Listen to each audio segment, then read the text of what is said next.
Hey guys, this is Tim with Invisible Pain. So this morning I ventured out, left the house about 5 o'clock, uh, going about 2.5 hours down the road to Orange County Speedway. Where we're racing at today. And as I was riding down through and got almost out through Greensboro, North Carolina, um, just big sign up on the side of the road.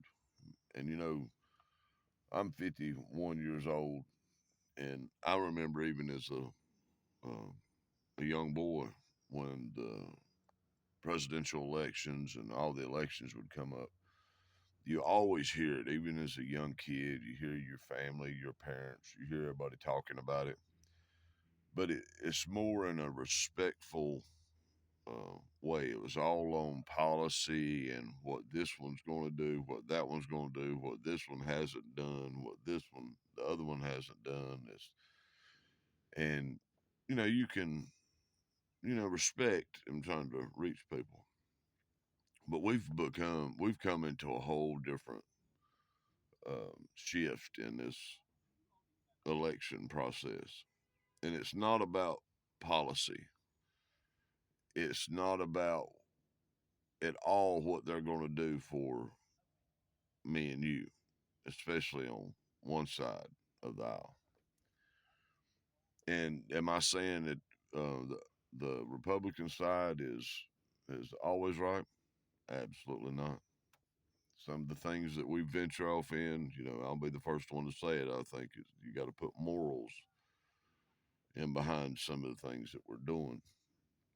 But what I see is, you got people that, wouldn't come against family and tradition, and that was a place, or religion, or that's a place that was respected and revered, and nobody would stomp on that. So today, when I looked up and I seen this big sign on the side of the road of Mark Robinson, and it had Mark Robinson as the forefront, and then Donald Trump standing behind it, and down all the way across this big billboard, it had "Creeps" wrote on it, and it pissed me off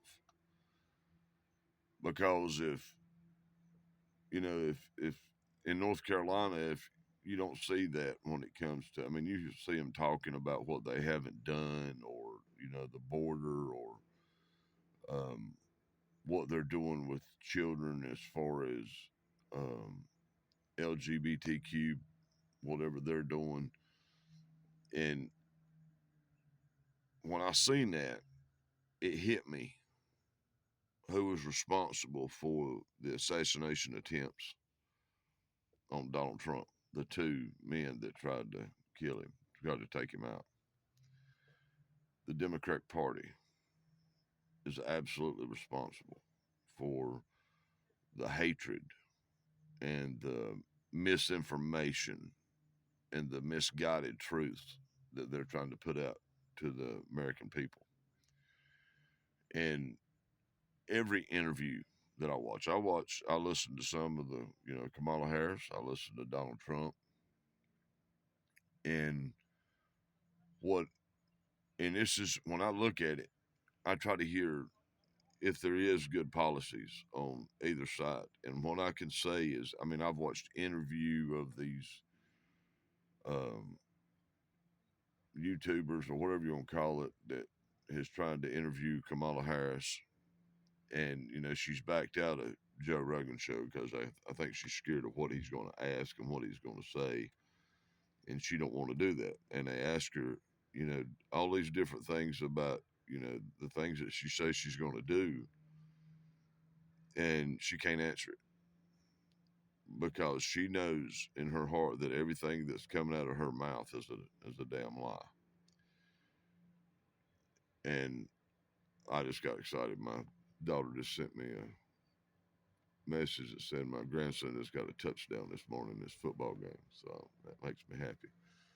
But if we don't stand up against this hate and this absolutely trying to destroy people, and that's what they're trying to do, they're trying to destroy Donald Trump. They've been trying to do it ever since he got elected the first time, and it's absolutely sickening because of a way that he believes. You know, he don't believe in um, abortion to an extent. You know, the right of the mother if something happens. There's a lot of people. It's a touchy subject either way, but it has to be. But it does. We didn't have to demoralize one another. It's the same thing as whether um, you're a Muslim or a Baptist or a Pentecostal or whatever religion you say you are. We can't, as people, try to put hate on one another because there's people in this world that has got chemical imbalances and they're just waiting, sit around, and they get so tied up in this shit. And they hear somebody that they really like, and they'll sit around and they're waiting for such a time that they can act out their aggression. And that's what the two men done. They heard all this shit and found out where Trump was going to be and was going to try to take him out. And the media is not covering it. The media has changed so much; it's sickening. Some of them I can't even freaking listen to.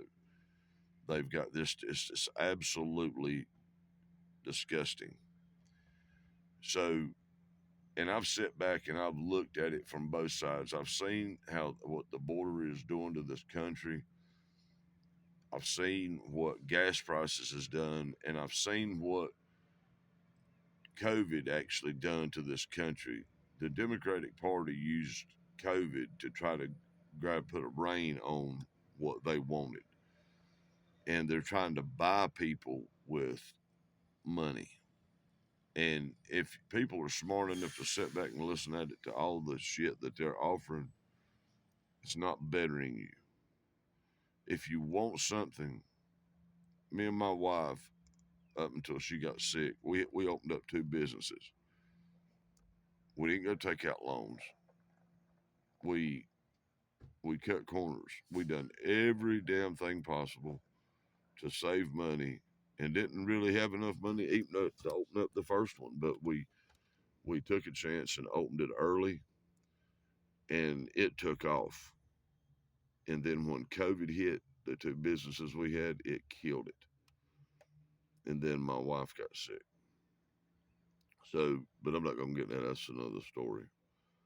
Um, but the moral of this is if you don't start standing up for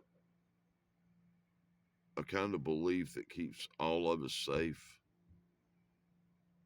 then our country is destroyed. So these signs of standing up and calling people creeps, and what does that do? Think about what that does. It causes hate. It causes us as the greatest country in the world, the United States of America, decides it causes us to be divided. And then what's the final draw? It causes war. Is that what you know? One day we're getting old enough now that we're not going to be here forever. So the hell that we're causing, we're leaving it for our children and our grandbabies. Is that what you really want? Do you want to destroy it so our kids can have to struggle through it because somebody doesn't like somebody else? And then we'll talk about, go back and look at the last 10 presidents and look at the money that was made. How much money that they had going in their presidency and how much money they had coming out. Honestly, do that. Go look the last 10 presidents and see where they started, how much money they had to start, their net worth, and look what they finished with. And if you can't look and see, I think the presidency pays, I think it's 400,000, 450,000 a year, something like that. Well, if you add $400,000 a year up, for 4 years, it don't equal tens of hundreds of millions of dollars, right? The only one that didn't take advantage of their position, that actually come out of office with less money than when he went in, was Donald Trump. And is any of the rest of the people that was running for president, what did they do with their $400,000 a year? Did they collect it? Did they keep it? What did they do with it? Donald Trump's the only one that give his away. So maybe this helps me and you, Democrat, liberal, Republican, whatever. If we can come closer together as people, I think it makes us better, doesn't it? I don't know. You decide. You got 2 weeks to make a choice. You better make the right one because your children are dependent on it. And don't let some crooked ass politician sway you with lies and let the media use it to push their agendas. Because in the end result, all these policies are meant to keep people in power. And while the old saying is, the rich keep getting richer and the poor keep getting poorer. Like, share, and comment. Let me know what you think. Tim Tilley, Invisible Pain.